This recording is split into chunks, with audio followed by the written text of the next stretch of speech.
Rally games are awesome.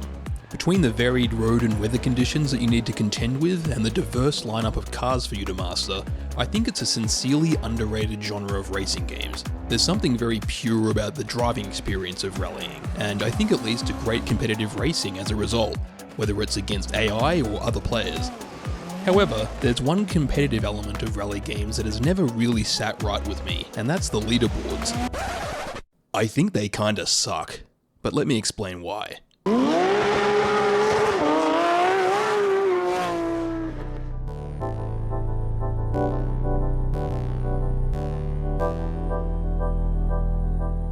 If I had to boil it down to gravy, I think one of the major components that sets rallying apart from many other motorsports is the danger.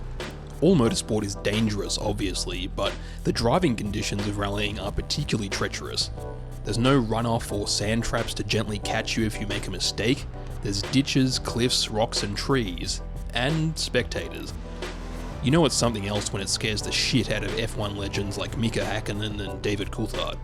It's incredibly easy for a single mistake to bring your rally to a violent end, and I think a very significant portion of the skill is in the restraint, correctly weighing up how fast you can really take that corner without binning it, not only for the sake of the stage you're on, but for the rest of the rally. It's not fun to have to do subsequent stages with a damaged vehicle slowing you down, and it's even worse to take yourself out of the rally entirely because you thought you could save 100 milliseconds by taking that one corner flat out. This fundamental strategy element of rallying is completely absent from leaderboard competition. You get as many shots at it as you like, so you can go absolutely ballistic with every single attempt. You don't have to worry about tyre strategy or a less than pristine car. You're not going to have to contend with a chewed up road surface if you're starting further back in the field. And there's no pressure of holding on to an existing event or championship lead. As a result, the kind of driving you tend to see from the world record holders, at least in the Codemasters games, is just so far removed from what rally driving actually looks like, particularly with some of the cuts that you see people take. By comparison, in one-shot online events, everything that you do matters and contributes to the end result. You can't restart your way out of a mistake, so to an extent, the battle comes down more to consistency than it does to raw speed. That simply isn't the case with leaderboard chasing, and that's before you even ask the question of whether the people at the top are cheating or not. Other than it being a less comprehensive test of driver skill, I honestly find leaderboard chasing to be tiresome and repetitive. I'm sure many of us have heard the saying that circuit racing is taking one corner 1,000 times, whereas rallying is taking 1,000 corners once. Yeah, well, I'd like to keep it that way. Obviously, I'm going to see corners in rally stages a bunch of times, but I'd prefer it not to be 20, 30, 50 times in a row. Now, by this point, I'm sure at least one person is going to accuse me of being butthurt that I can't set a world record or something along those lines, but that couldn't be further from the truth. The legit drivers who are setting times at the top are clearly very fast, much more so than I am, and I'm sure they'd obliterate me just as thoroughly in one-shot events as well. I'm not trying to undermine their skill, or insinuate that they're spending their free time wrongly.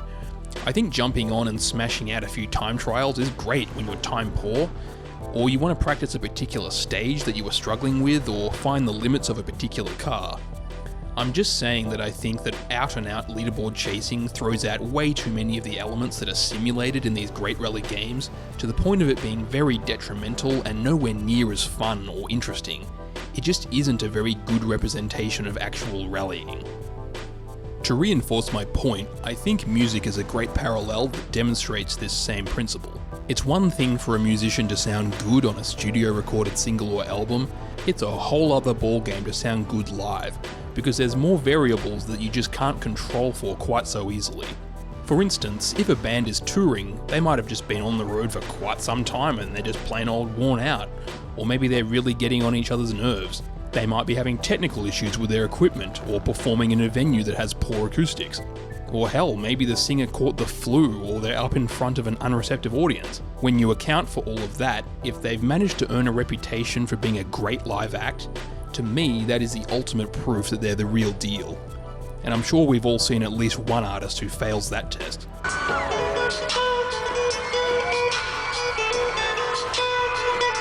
So, TLDW, don't be discouraged by how you stack up on leaderboards.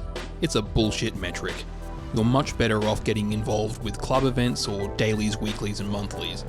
It's much better from a simulation standpoint, and it'll help you learn some strategy other than, if in doubt, flat out. What do you guys think? Do you agree, or do you think I'm talking out of my exhaust pipe? Let me know in the comments. If you enjoyed this video, be sure to like and subscribe. Until next time, don't touch grass. It's slippery.